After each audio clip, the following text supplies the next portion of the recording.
Imagine a place where the Mediterranean meets barbed wire, where salt air corrodes steel, and the sound of waves drowns out voices that were never meant to be heard. October 1945. The war is over, but the cages are just beginning. What started as a temporary detention camp on Israel's coast would spawn a blueprint that has been running for 80 years. A machine that processes human beings like inventory, that changes its uniform but never changes its appetite, that survives every crisis by proving itself indispensable to every crisis. 208 prisoners vanished in 16 minutes during the 1945 Palmach raid on Atlet. Small enough to evacuate, large enough to humiliate an empire. But the British response wasn't more fences. It was something colder. Something that would teach the world how to make people disappear without technically making them dead. By the 1990s, Human Rights Watch documented 20,000 to 21,000 persons held across facilities. Desert camps with tents measuring 50 square meters, packed with 30 human beings each. Underground sites where 100 prisoners exist in spaces designed for 15. 3 counts per day. Every day. For decades. Today we open the classified files on a detention system, so sophisticated at distributing responsibility that accountability becomes impossible, so efficient at processing human dignity that oversight becomes meaningless, so normalized that resistance becomes unthinkable. This is the story of how a cage becomes a template, how a blueprint becomes a virus, how emergency becomes tradition. Join us as we trace 80 years of institutional memory that connects coastal camps to desert facilities to underground black sites. The machine that wears many faces but serves one function. The Mediterranean wind still carries salt toward empty foundations, but it also carries blueprints, and the machine never truly sleeps. There's a place where the Mediterranean meets barbed wire, where salt air corrodes steel and the sound of waves drowns out voices that were never meant to be heard. The year is 1945. October. The war is over, but the cages are just beginning. Atlet, a name that tastes like rust in your mouth. Built into Israel's Mediterranean edge, this detention camp appears temporary until you notice the confidence in how the fences are laid out. 3 layers of separation logic. Distance from cities, repeated perimeter lines. Watch routines that turn the shoreline into a controlled border. The camp stretches along the coast like a scar, its geometry precise and deliberate.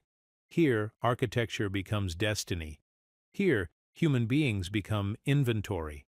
The buildings squat low against the horizon, designed not for comfort, but for counting, not for rehabilitation, but for processing. The Mediterranean wind carries salt that eats through metal, through hope, through the illusion that any of this is temporary. This is the story of a machine that wears many faces but serves one function. A machine that can change its uniform but never changes its appetite.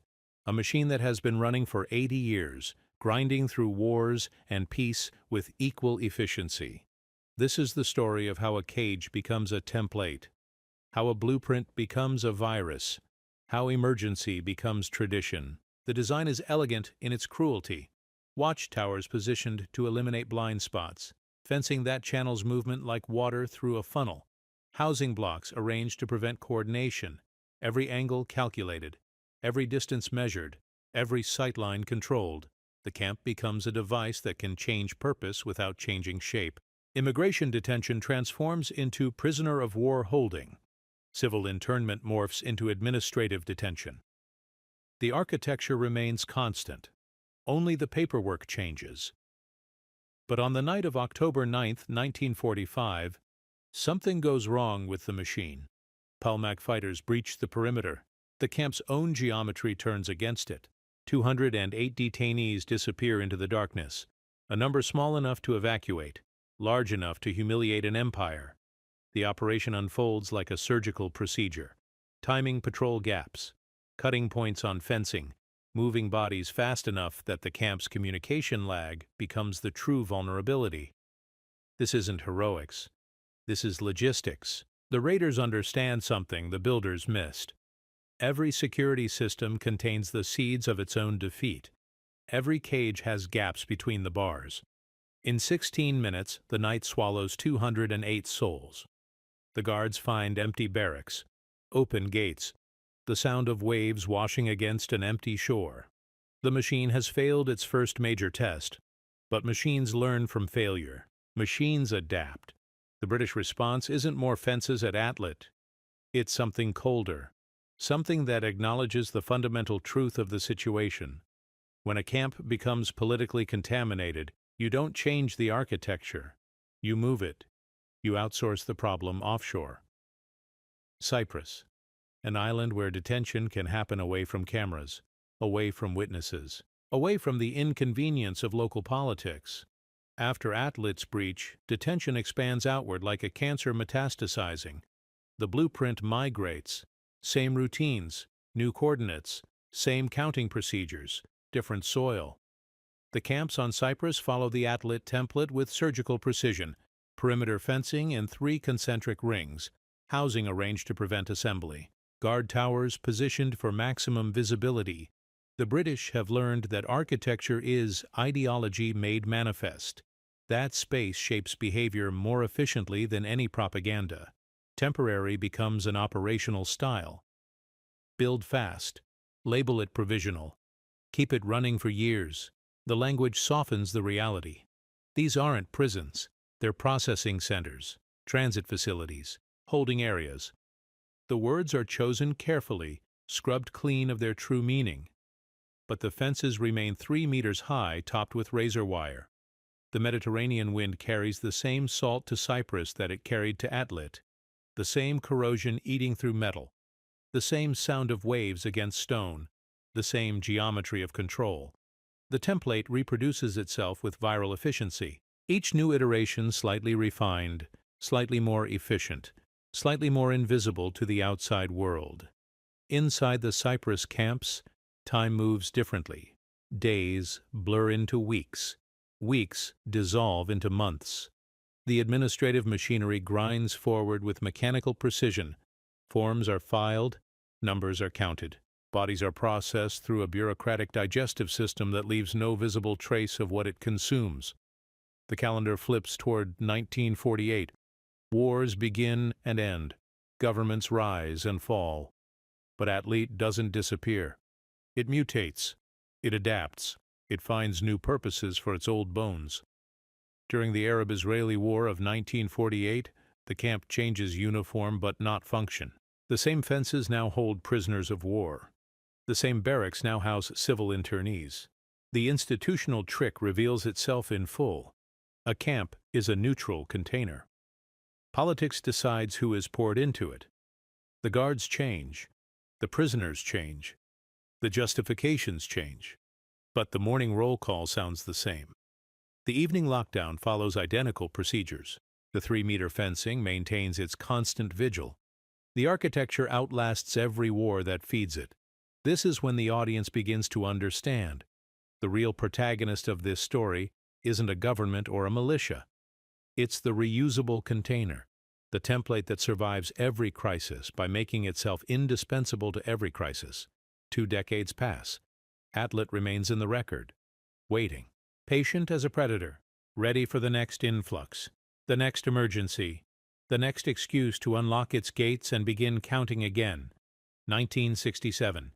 The 6-day war floods the system with new prisoners, Egyptians, Syrians, Jordanians, Lebanese citizens.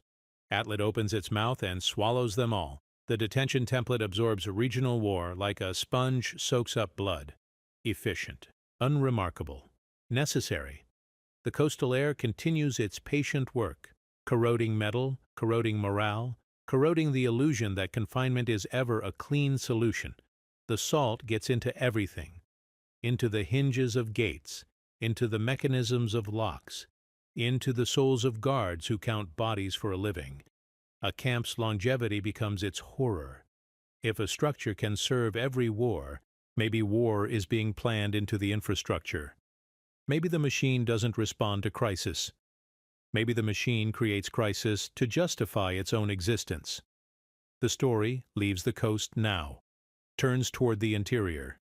Because the next generation of camps will be built where no one accidentally walks by, where the Mediterranean wind can't carry away the sound of voices that were never meant to be heard.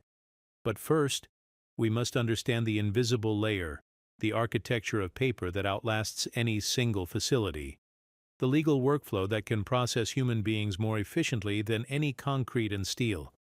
By the early 1990s, Human Rights Watch documents a system operating at industrial scale.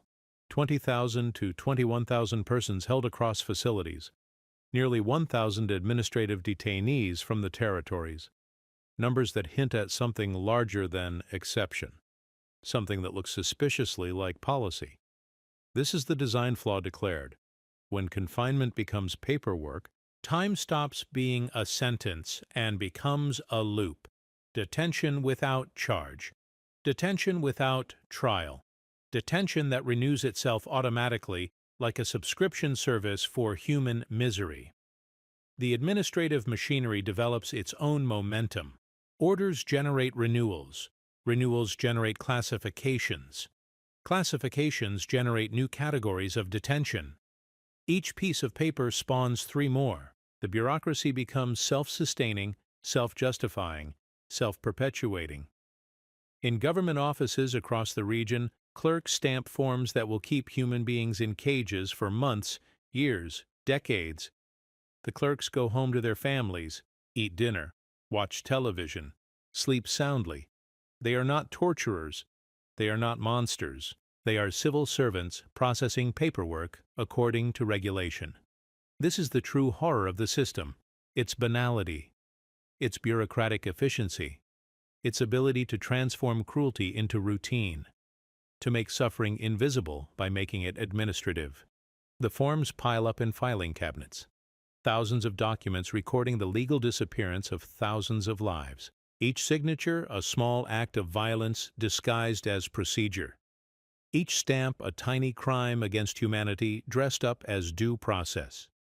The paper architecture spreads like spores in the wind. Other countries study the model, adapt it to their own needs, export it to their own territories. The blueprint becomes viral, replicating across borders, across decades, across every crisis that demands a quick solution to the inconvenient problem of human dignity. Files gather dust in government archives, but the procedures remain active. The legal framework stays warm, ready to be activated at a moment's notice. The machinery of detention sleeps lightly, dreaming of the next emergency that will call it back to service. The narrator follows the paperwork into the desert, where a camp will be built like a factory line, where the lessons learned at Atlit will be applied with industrial precision, where the template will evolve into something that makes the coastal facilities look quaint by comparison.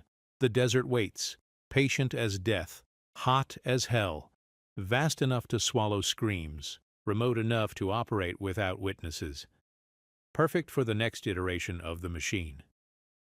In the distance, surveyors plant stakes in the sand, marking boundaries that will soon be fenced, measuring distances that will soon be watched, planning structures that will soon be filled with human beings who don't yet know they're about to become numbers in someone else's filing system. The wind shifts direction, carrying sand toward the coast, the same sand that will soon fill the hinges of new gates. That will clog the mechanisms of new locks. That will remind everyone involved that no cage is permanent, but some cages last long enough to become tradition. The blueprint migrates inland, away from salt air and tourist beaches, into a landscape that punishes escape long before guards do, into a place where the architecture can be more honest about its intentions, where the temporary can become permanent without anyone noticing the transition. The machine prepares to shed its coastal skin and reveal its desert bones, to abandon the pretense of civilization and embrace the pure mathematics of control, to teach the world what happens when engineers of human misery are given unlimited space and minimal oversight. In the archives, someone files the final report on Atlit's coastal phase. The document disappears into a cabinet that hasn't been opened in years, but the template lives on, adapting, evolving, preparing for the next phase of its endless hunger. The Mediterranean continues its patient work against the empty foundations, salt and time erasing the evidence, but the blueprint has already moved on, already begun building itself again in the space between the rocks and the sun, where the only witnesses are lizards and the only sound is wind through wire. The late 1980s. Pressure builds like steam in a kettle. Mass arrests flood the system. Security imperatives demand something the coastal camps cannot provide: scale, speed, invisibility. The old infrastructure buckles under the weight of emergency. The machine needs to evolve or break. The engineering requirement isn't comfort or rehabilitation, it's throughput. How many bodies can be processed, stored, counted, and separated per day? How efficiently can human beings be converted from individuals into inventory? The mathematics are brutal in their simplicity. Space equals capacity. Capacity equals control. The language changes with surgical precision, not prison, not camp. The neutral term that sounds like storage. Facility, processing center, administrative holding area. Words scrubbed clean of their true meaning until they sound as harmless as a warehouse. But warehouses don't count heartbeats 3 times daily. The map zooms into the Negev desert. Sand stretches to the horizon like an ocean of silence. No beaches here, no tourists, no accidental witnesses, just heat that punishes the living and distance that swallows sound. The perfect laboratory for the next iteration of the machine. Here, in this emptiness, something new will be born. Something that makes Atlit look quaint. Something that turns detention into an industrial process. The desert will teach the world what happens when human engineering meets unlimited space and minimal oversight. Katziot. The name tastes like sand and suffering, also known in some discourse as Ansar 3. A desert prison camp that emerges as a high-capacity solution to an old problem: how to make people disappear without technically making them dead. The location is chosen with mathematical precision. 40 kilometers from the nearest town. 60 kilometers from the nearest city. Far enough that screams die in the sand. Remote enough that conscience can be outsourced to distance. The desert becomes part of the security system itself. Heat that climbs past 50 degrees Celsius. Sandstorms that strip skin and clog machinery. Isolation so complete it makes the Mediterranean camps feel urban. This landscape punishes escape long before guards need to intervene. Nature becomes the first ring of the perimeter. The cheap build becomes the selling point. No expensive concrete foundations. No elaborate structures that require maintenance. Tents and earthworks can expand faster than bureaucracy can authorize. The facility grows like a cancer, spreading across the sand with viral efficiency. But the real innovation isn't in the materials. It's in the geometry. The camp is divided into sections designed so prisoners cannot see each other, cannot coordinate, cannot remember they are part of something larger than their own suffering. Human Rights Watch describes Katziat's internal architecture: sections surrounded by ridges of sand and gravel, blocking visibility between them.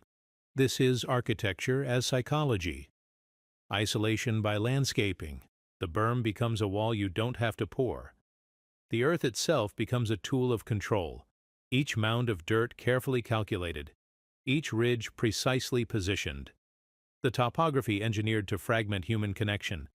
Prisoners can hear voices from other sections, but cannot see faces, cannot make eye contact, cannot share the simple human recognition that reminds people they exist.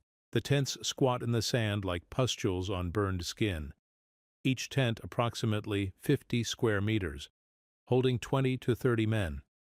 The mathematics of compression reduced to square meters per human soul, breath per minute, despair per cubic foot of air. The crowding isn't accidental, it's engineered. Bodies packed tight enough to prevent privacy, close enough to breed disease, dense enough to make every moment uncomfortable, but not quite dense enough to kill. The mathematics of misery calibrated to precise tolerances. The heat builds in the tents during the day until the air becomes syrup. Men lie motionless, conserving energy, conserving water, conserving hope. At night, the desert cold seeps through canvas until bones ache. There is no comfort anywhere in the cycle. No rest, no peace. Only the endless rhythm of counting. 3 counts per day. Morning, afternoon, evening. Prisoners confined to tents, except during these ritual tabulations. Bodies reduced to numbers. Names reduced to identification tags. Humanity reduced to inventory management. The machine needs repetition, count, lock, recount, because the system trusts numbers more than it trusts people. The guards become accountants of human misery. Their job is not security. It is bookkeeping, making sure the ledger balances, making sure no one disappears from the official record even as they vanish from the world. The counting ritual serves multiple purposes. It breaks the day into controllable segments. It reinforces the power relationship between watcher and watched. It transforms human beings into data points in a spreadsheet that someone in an air-conditioned office reviews weekly. But there is something worse than the general population, something that reveals the machine's true appetite for control. A special section with 3-meter walls, subdivided and covered in steel netting. A cage within a cage within a cage. The netting blocks out the sky. The walls block out the horizon. The subdivision blocks out hope. This is where the machine shows its true face, where the pretense of humane treatment dissolves like sugar in acid rain. Here, in this netted darkness, time stops having meaning. Day becomes indistinguishable from night. Past becomes indistinguishable from future. The self becomes indistinguishable from the suffering. The architecture achieves its ultimate goal, the complete erasure of human agency. The descent into the punishment cells reveals the machine's final innovation, a building with 4 cells, each measuring 3 meters by 3 meters, 9 square meters of existence, less space than a parking spot, less room than a grave. During the Human Rights Watch visit, 23 prisoners are inside these 4 cells. The mathematics defy human dignity. 9 square meters divided by 6 human beings, 1.5 square meters per person, less than the space required for a dog in many jurisdictions. The civil engineer's perspective makes the horror clinical. Volume calculations, airflow computations, heat transfer equations. How long can human beings survive in this space? What happens to blood pressure when bodies cannot lie flat? What happens to sanity when walls are close enough to touch from the center of the room? The room itself becomes an instrument of torture. The walls become pressure plates. The ceiling becomes a lid on a human container. The architecture achieves what no guard needs to do manually: the systematic destruction of human dignity through spatial violation. The compression ratio is precise. Bodies per square meter calculated to maximize suffering while maintaining plausible deniability. Not quite lethal, not quite torture in the legal sense, but close enough to both that the distinction becomes academic. The horror isn't a secret execution. It's a measurable conversion of human beings into statistical data. The bureaucratic reduction of souls into spreadsheet entries. The systematic transformation of people into problems to be solved through spatial mathematics. The machine doesn't only hold people, it teaches them the system's limits, teaches them what happens when those limits are tested, teaches them that resistance is not only futile but geometrically impossible in a space too small for rage. People always test limits. It is human nature to push against boundaries, to seek the edges of possibility, to explore the frontier between what is and what might be. The machine understands this, plans for this, builds for this. By the early 1990s, Human Rights Watch frames detention as a widespread apparatus operating at unprecedented scale.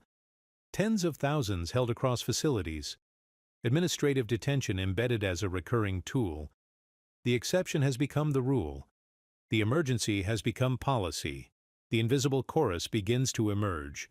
Guards coping with endless counting rituals. Medics triaging skin diseases and dehydration in assembly line fashion. Maintenance crews fighting sand that gets into everything: hinges, locks, lungs, souls. The machine reveals its fatal flaw. The more the system expands, the more it depends on routine compliance. And routine is the first thing to rot in the desert heat. Guards become numb to suffering. Medics become numb to death. Engineers become numb to the human cost of their mathematical precision. The system's expansion creates its own entropy. The larger it grows, the more difficult it becomes to maintain standards. The more people it processes, the less human they become in the eyes of their processors. The machinery of control begins to corrode from the inside. But corrosion takes time, and the machine has patience. It can outlast governments, outlast wars, outlast the people who designed it. The blueprint survives every crisis by proving itself indispensable to every crisis. The story prepares to follow the template beyond recognized borders, into a place where accountability becomes fog, where responsibility becomes plausible deniability, where the machine can operate without even pretending to follow international law. The desert wind carries sand toward distant mountains, toward a valley where another kind of camp waits, a camp that will make Kitsiot look restrained, a camp where the machine will shed its last pretense of civilization and reveal its true face. In Lebanon's Bekaa Valley, concrete walls rise from ancient soil. No sand here to soften the edges, no distance to muffle the sound. Just stone and steel and the kind of silence that comes from knowing no one is listening. Qiyam, the name that will teach the world what happens when detention centers operate in legal limbo, when accountability is outsourced to proxies, when the machine finds partners who share its appetite but not its constraints. The proxy prison represents the machine's next evolution. When responsibility can be outsourced, torture can be subcontracted.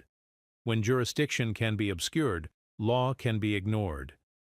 The blueprint migrates across borders, carrying its essential DNA while adapting to local conditions. The strategic advantage is deniability. When a prison is not yours, responsibility becomes fog. Questions deflect to other authorities. Investigations disappear into bureaucratic mazes. The machine achieves perfect plausible deniability while maintaining perfect operational control. The machine has learned that geography is jurisdiction, that distance is accountability, that proxy is immunity. The lessons of the desert camps migrate to the mountains, carrying with them 8 decades of accumulated expertise in human processing. The timer starts. 7 years cut off from the world. What does that do to a human mind? What does it do to a system's conscience? What does it do to the machine's appetite for its own efficiency? The isolation becomes absolute. Families blocked. Red Cross denied. Information sealed.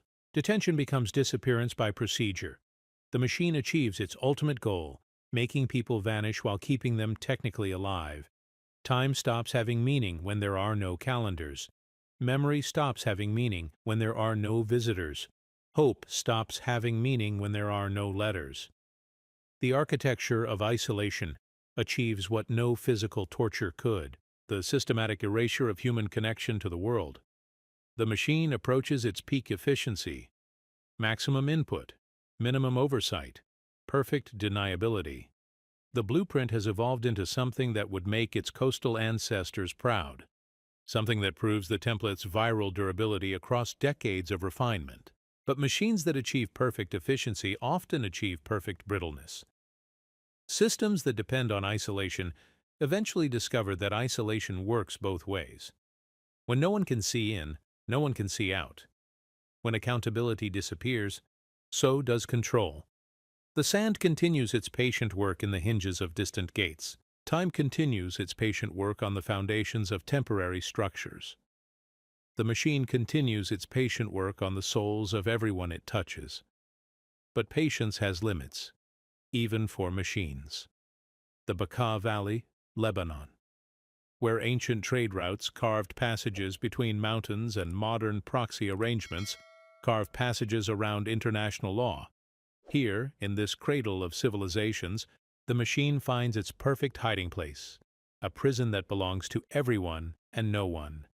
Qiyam Detention Center, a name that tastes like concrete dust and broken treaties.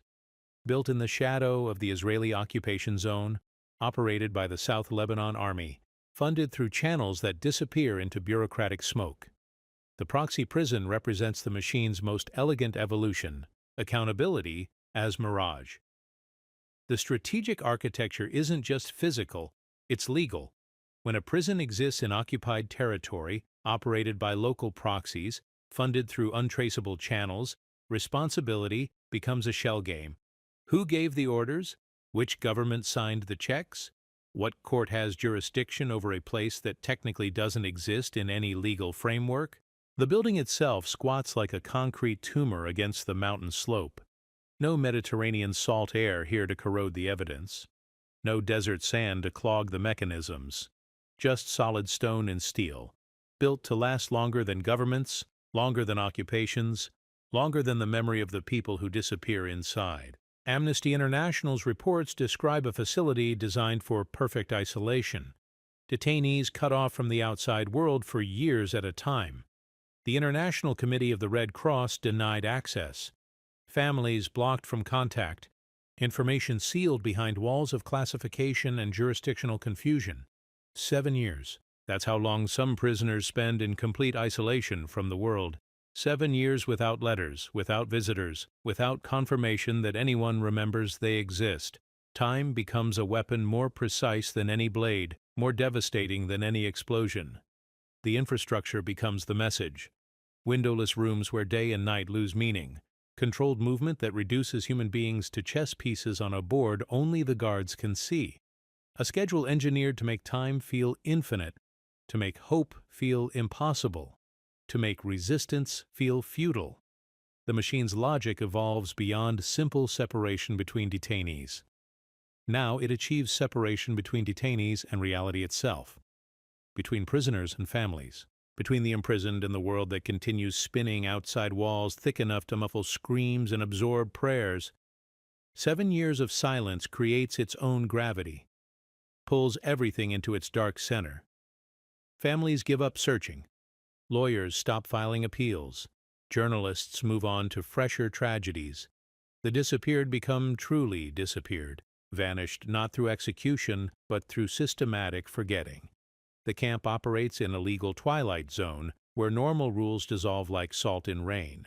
International law applies to sovereign territory. But who is sovereign when occupation forces control the ground, and proxy forces control the operations, and hidden funders control the budget? The machine achieves perfect plausible deniability. Questions deflect from occupying forces to proxy forces to funding sources that vanish into numbered accounts and classified budgets.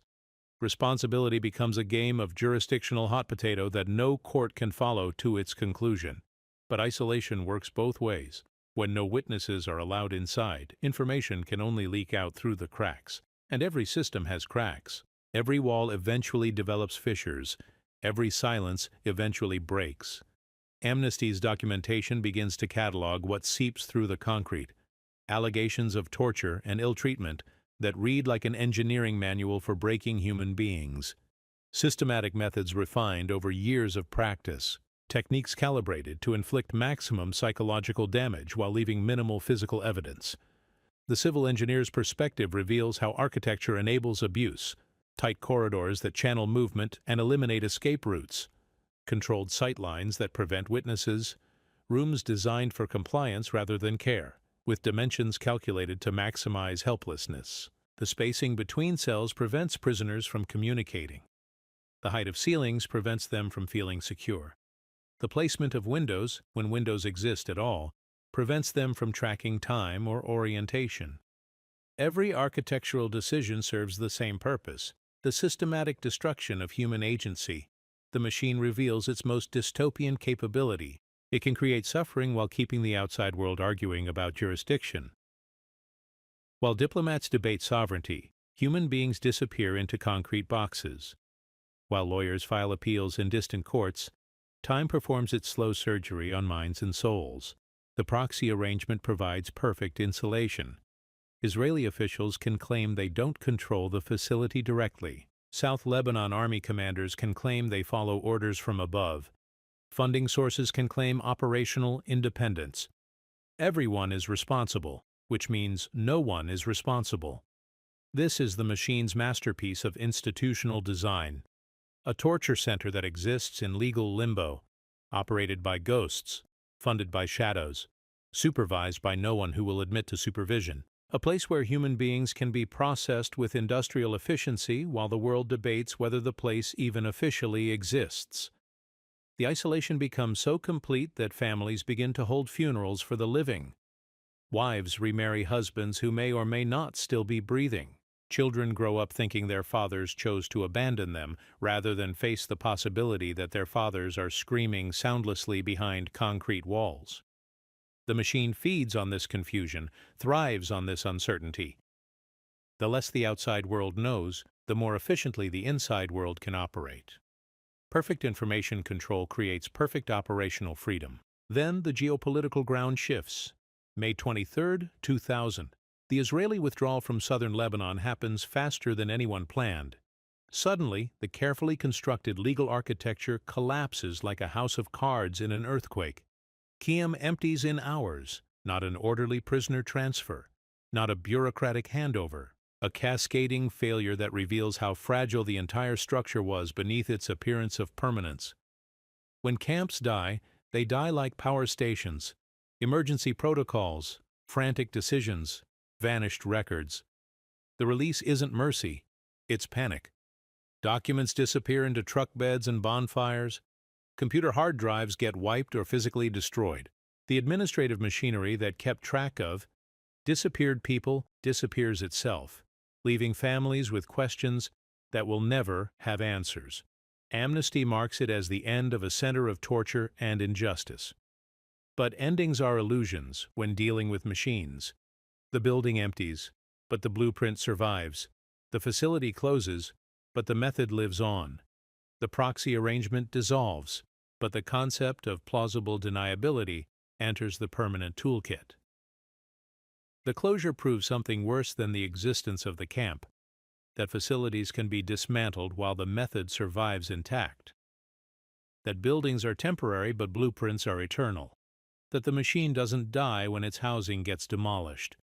Where does a method go when its building disappears? Back into the emergency files, back into the classified manuals, back into the institutional memory of people who learned valuable lessons about human processing that will be useful the next time crisis demands rapid solutions to inconvenient problems. The template doesn't disappear. It evolves, adapts, finds new partners and new jurisdictions and new crises to solve. The machine's most important component isn't its concrete and steel, it's its ability to reproduce itself whenever conditions become favorable. The documentary tracks the recurring cycle. Surge leads to remote detention, leads to normalized procedures, leads to institutional muscle memory. The pattern repeats across decades with mechanical precision. Only the names change. Only the locations shift. Only the justifications evolve. Facilities shift, but operating essentials remain constant. Segmentation to prevent coordination, counting rituals to maintain control, restricted access to limit accountability. The paper layer that keeps the machine lawful on the surface while enabling systematic abuse in practice. The machine learns from each iteration, becomes more efficient at processing human beings, more sophisticated at avoiding oversight, more creative at distributing responsibility across multiple jurisdictions and proxy arrangements. The audience realizes the lost story isn't one camp, isn't one government, isn't one historical moment. It's the continuity of design across decades, the viral persistence of blueprints that survive every crisis by proving themselves useful to every crisis. The machine sleeps fitfully, dreaming of the next emergency that will call it back to service, the next surge that will overwhelm existing infrastructure, the next security imperative that will demand rapid expansion of detention capacity. Then comes October 7th, 2023. The shock that supercharges every old mechanism at once. The crisis that awakens every dormant system and feeds it with fresh emergency powers and unlimited public support for any measure that promises security. Post-October 7th, a rapid detention pipeline forms with assembly line efficiency.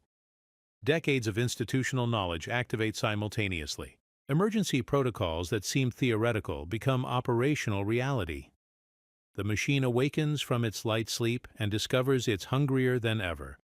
SDE Taman becomes a focal point for allegations that echo through 8 decades of institutional memory. UN human rights experts document conditions that sound familiar to anyone who has been tracking the machine's evolution: overcrowding, systematic abuse, restricted access, plausible deniability. Crisis construction logic activates with muscle memory precision. Convert existing facilities rapidly. Scale operations without expanding oversight. Reduce transparency in the name of security. Prioritize throughput over human dignity, the exact conditions that historically breed systematic abuse.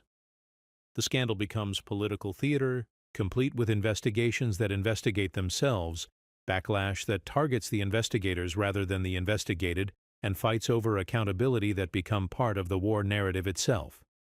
The machine's latest evolution, transforming oversight into partisan warfare. When the system panics, it doesn't invent new tools. It reopens old drawers, dusts off procedures that worked before, activates networks that went dormant but never disbanded. The machine's institutional memory spans longer than any individual career, any single administration, any particular crisis. The blueprint doesn't just survive each historical moment, it learns from it, incorporates successful innovations, discards methods that generated too much attention, refines techniques that proved effective. The machine evolves like a virus, becoming more efficient at evading detection while maintaining its essential function. The perfect proxy arrangement from Kiam. The perfect isolation techniques from the desert camps. The perfect bureaucratic insulation from the coastal facilities, all combined into a next-generation system that represents 80 years of accumulated expertise in human processing. The machine approaches its final form, a detention system so sophisticated at distributing responsibility that no one can be held accountable, so efficient at processing human beings that oversight becomes impossible, so normalized that resistance becomes unthinkable. But machines that achieve perfect efficiency often discover they've also achieved perfect visibility. Systems that operate without restraint eventually generate their own opposition. The more efficiently the machine processes human dignity, the more clearly its true nature becomes visible to those who still remember what human dignity means. The witnesses knock on doors that were never meant to open. The post-2023 period becomes a battlefield over a simple question: who gets to see inside? International actors make statements. Rights organizations file documentation. Lawyers search for clients who may or may not still exist in facilities that may or may not officially exist. The struggle over access reveals the machine's final evolution. Oversight itself becomes a weapon. Inspection becomes espionage. Documentation becomes terrorism. The machine has learned to transform accountability into a security threat, making transparency itself an enemy of the state. The invisible chorus returns like ghosts from 8 decades past. Lawyers trying to locate detainees in a system designed to lose people. Doctors documenting weight loss and injuries in facilities that officially don't house patients. Guards living inside a moral weather system that keeps shifting between legal and illegal, necessary and prohibited, heroic and criminal. Each professional trapped in a machine larger than their individual choices. Each person convinced they're following orders that someone else has authorized. Each link in a chain of responsibility that stretches so long no one can see both ends simultaneously. The battle lines form around the most basic questions. Who has the right to witness? What constitutes legitimate oversight? When does documentation become interference with national security? The machine's sophistication shows itself. It has learned to weaponize the very concepts meant to constrain it. International law becomes a maze of competing jurisdictions. Domestic courts claim foreign interference. Military tribunals claim operational necessity. Emergency powers claim temporary suspension of normal rules. Every attempt at oversight gets lost in a labyrinth of competing authorities and conflicting mandates.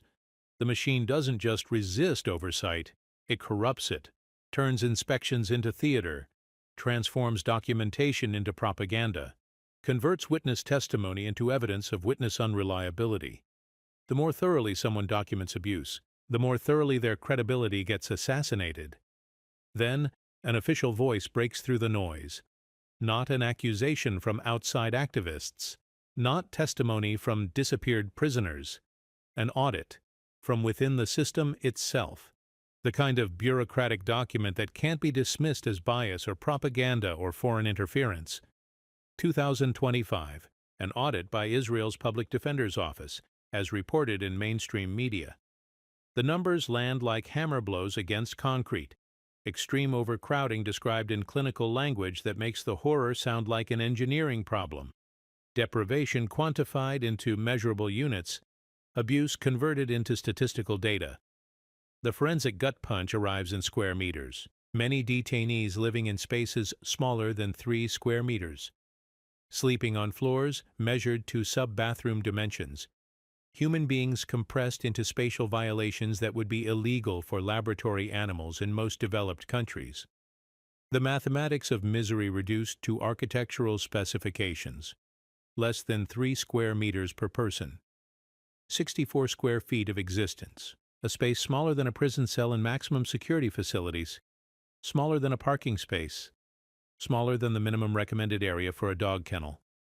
The report becomes rare official acknowledgement, changing the story's tone from allegation to institutional record. No longer he said, she said between activists and officials. Now it's the system documenting its own systematic violation of human dignity through spatial mathematics. The audit transforms horror into policy paper language. Extreme overcrowding becomes capacity issues. Systematic abuse becomes procedural concerns. Human rights violations become administrative challenges. The bureaucratic translation of suffering into the kind of language that appears in government reports and disappears into filing cabinets. But if overcrowding is the visible wound, space deprivation is only the beginning. The next revelation asks about light itself. What happens when there is none? What happens when human beings are buried alive in concrete boxes designed to erase the distinction between day and night, between time and eternity? A 2025 Guardian investigation describes Raqefet, an underground detention site that represents the machine's return to its purest form. No windows, no daylight, no connection to the natural world that might remind prisoners they are still human beings living on the same planet as their families. Underground detention becomes the ultimate expression of invisibility as stability, a facility designed to erase time by erasing the sky, to eliminate hope by eliminating horizon, to destroy orientation by destroying any reference point to the world above ground. The showrunner mathematics, approximately 100 people held in a space designed for 15, a compression ratio that defies human dignity and approaches the boundaries of human survival.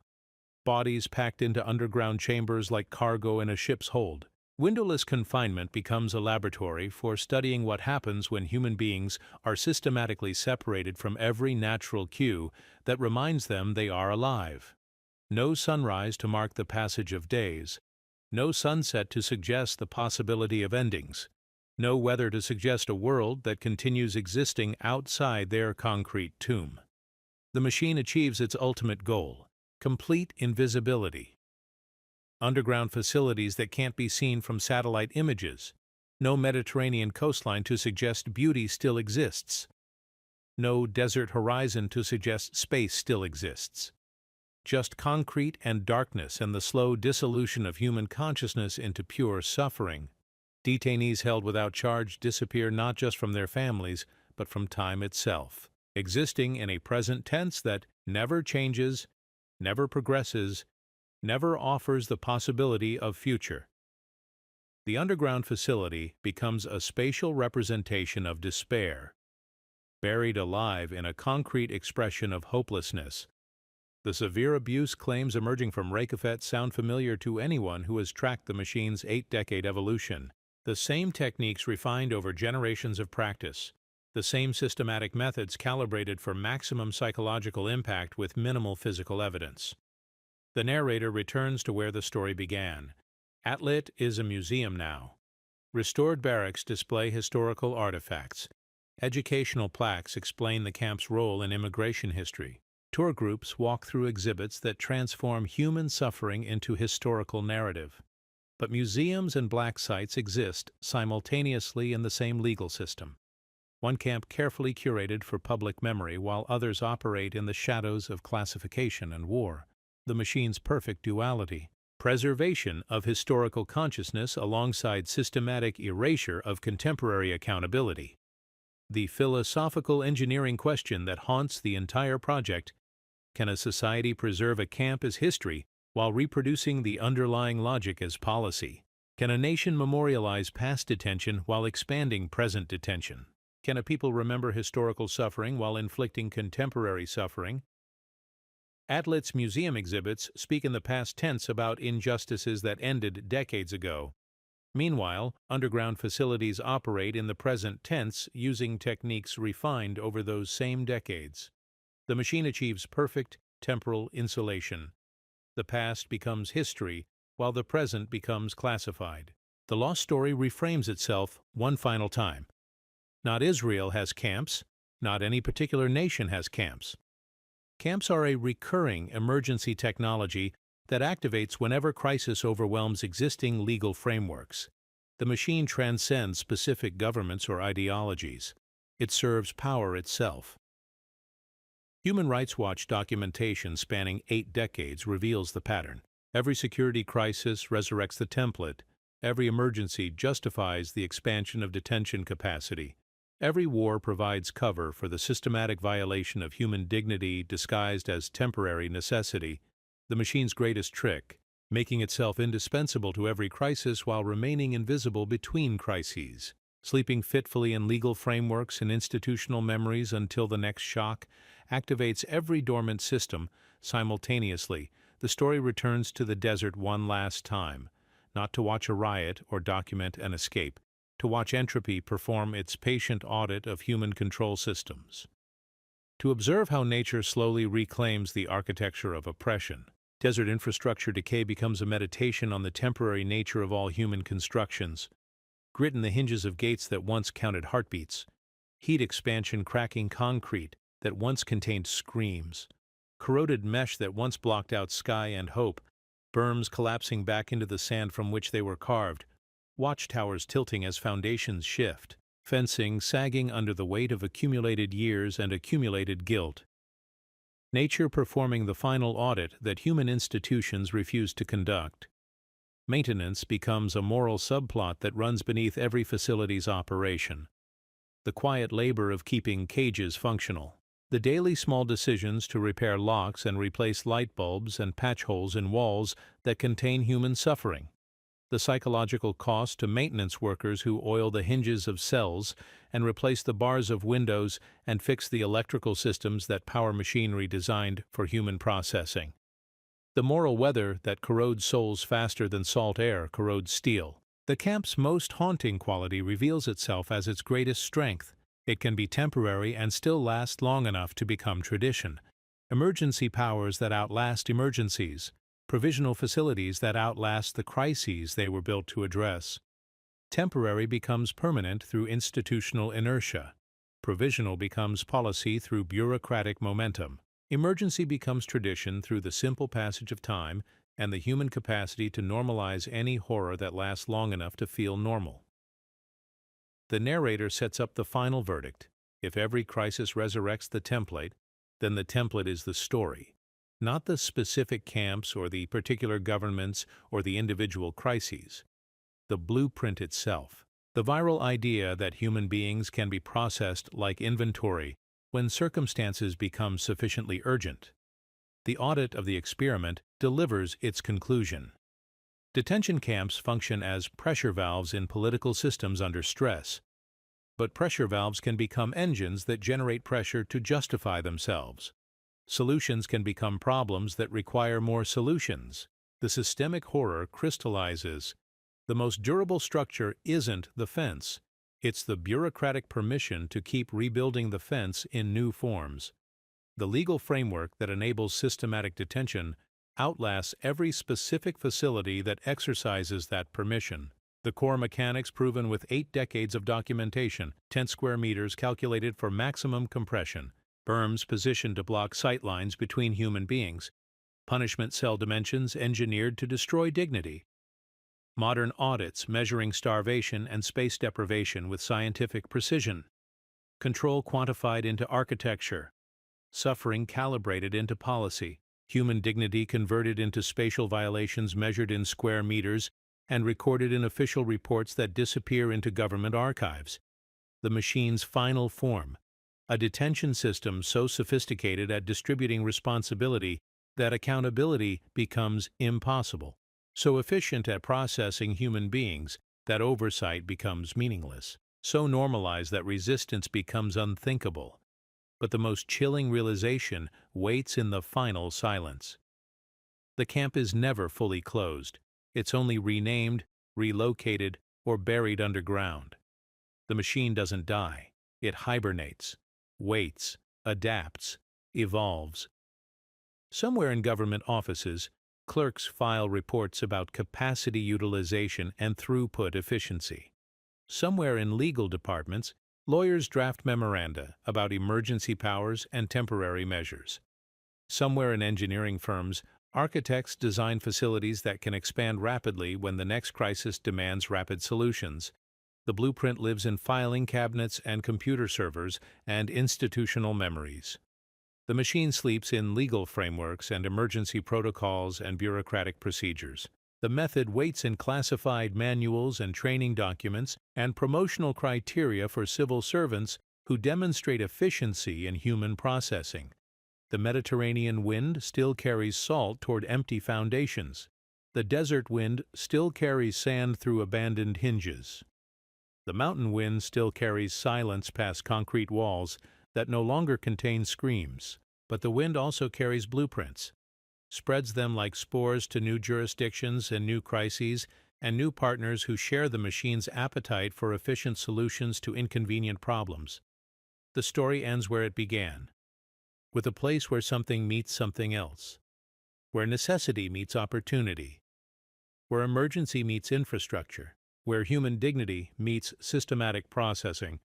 The machine waits for the next call to service, patient as death, efficient as mathematics, invisible as air, ready to prove once again that some solutions are worse than the problems they solve, that some cures are deadlier than the diseases they treat.